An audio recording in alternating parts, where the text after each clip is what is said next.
अरे कुछ तो लाज रखो कमल के फूल की। भारतीय जनता पार्टी के लोगों, जाके चिल्ला चिल्ला के लोग कहते थे जनप्रतिनिधि कि कुछ नहीं बिगड़ेगा। आज 1500 से अधिक लोगों को नोटिस बट गए और भारतीय जनता पार्टी का मेयर बनाया, भारतीय जनता पार्टी का सांसद बनाया, भारतीय जनता पार्टी का विधायक बनाया और भारतीय जनता पार्टी का पार्षद बनाया। तब इतना बुरा हाल हो रहा है। हम कुछ नहीं करेंगे, सिर्फ बुलडोजर से गरीबों के आसियाने तोड़ने के अलावा भाजपा के पास इस समय कोई विजन नहीं है। एक और आप 500 एकड़ सीलिंग की जमीन में 100 एकड़ यहाँ के भूमाफियाओं को देना चाहते हैं और दूसरी ओर इस जमीन को आपने सीलिंग से आच्छादित घोषित कर दिया है।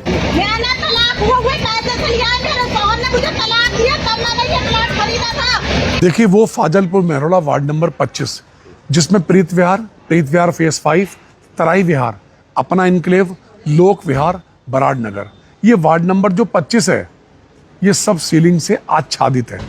सीलिंग की जमीन घोषित कर दिया। आज कोई रजिस्ट्री पूरे वार्ड नंबर 25 फाजलपुर मेहरोला में नहीं हो पा रही। किसी को बिजली का संयोजन नहीं मिल रहा, पानी का संयोजन नहीं मिल रहा। कोई अपनी रजिस्ट्री वाली भूमि को फ्री होल्ड नहीं करा सकता, कोई रजिस्ट्री वाली भूमि को दाखिल खारिज नहीं करा सकता, किसी को कोई बैंक 1 रुपया भी लोन देने को तैयार नहीं है। आज फाजलपुर मेहरोला रुद्रपुर उत्तराखंड के नक्शे से बिल्कुल अलग हो गया है। जब मकान बन रहे थे तब इन अधिकारियों ने चिंता की नहीं, जब रजिस्ट्रियां आपके ऑफिस में हो रही हैं तब आपने चिंता की नहीं। आज आपको सीलिंग की भूमि याद आ रही है तो आपने उसका पंजीकरण क्यों किया, उसकी रजिस्ट्री क्यों की? अनेक लोगों के दाखिल खारिज भी हैं, क्यों किया आपने दाखिल खारिज उस समय? क्यों नक्शे पास किया आपने? तो ये बहुत दुर्भाग्यपूर्ण है। वो लोग जो बेचारे अपना सब कुछ बेच बाच के और मकान बनाते हैं, आप चंद मिनट में जाके उनके मकान तोड़ देते हो। कहाँ जाएंगे लोग? तमाम होटल्स भी बने हैं, तमाम होटल बने हुए हैं, तमाम प्रॉपर्टियां बनी हुई हैं, तमाम ऑफिस बने हुए हैं, तमाम घर बने हुए हैं। आपको कुछ ही घर नजर आते हैं। आखिर ऐसा क्यों कर रहे हैं आप सबको आगाह कीजिए कि भाई आप अनाउंसमेंट कीजिए। मैंने पहले भी कहा था जिला प्रशासन को कि आप अनाउंसमेंट कराइए कि ये सीलिंग से आच्छादित भूमि है।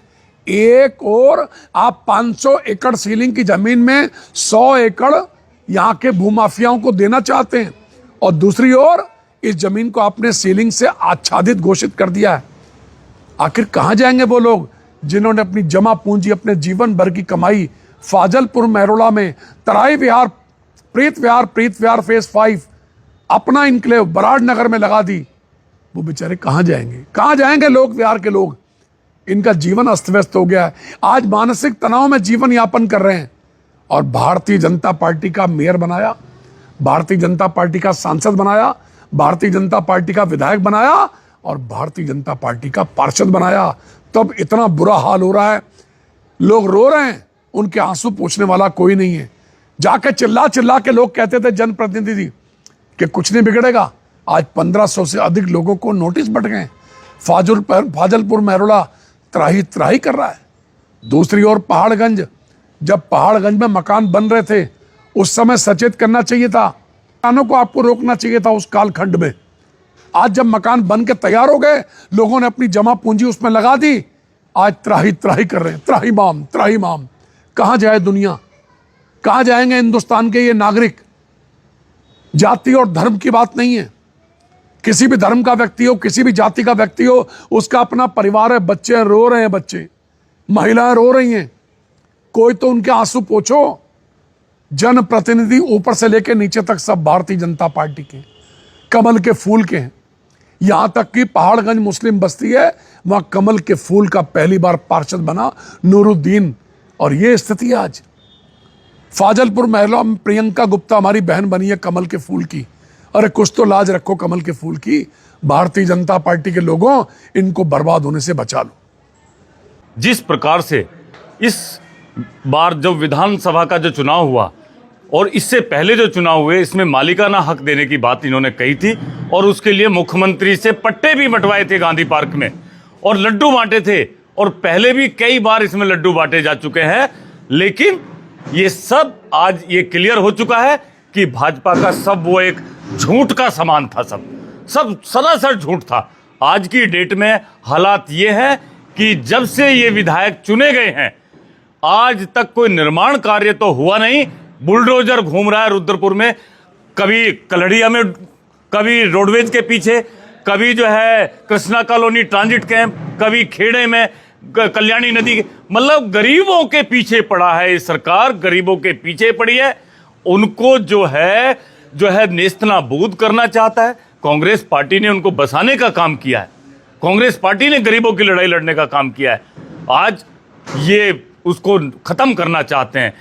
आज की डेट में काशीपुर बाईपास की तरफ क्यों नहीं गए? और भी बहुत सारी आपको करने, गरीबों से क्या दुश्मनी है ये हम पूछना चाहते हैं। भाजपा की लड़ाई को हम लड़ेंगे, कांग्रेस पार्टी के नेता इस लड़ाई को लड़ेंगे और इनका डटकर मुकाबला करेंगे। ये बुलडोजर गरीबों की तरफ जो चल रहा है इसको रोकने का काम हम कांग्रेस पार्टी की तरफ से करेंगे और हम निकलेंगे, चाहे पहाड़गंज का मामला हो, चाहे खेड़े का मामला हो, चाहे प्रीत विहार का हो। प्रीत विहार की जो सड़क है आज तक नहीं बनी, वो काम कुछ नहीं करेंगे। सिर्फ बुलडोजर से गरीबों के आसियाने तोड़ने के अलावा भाजपा के पास इस समय कोई विजन नहीं है, कोई सिस्टम नहीं है। सिर्फ गरीबों के आसियाने ढाने रह गए हैं। उस काम को भाजपा कर रही है और इसका मुकाबला कांग्रेस पार्टी करेगी। 27 में आने वाले चुनाव में लोग समझ चुके हैं, अब ज्यादा दिन इनका खेल चलने वाला नहीं है।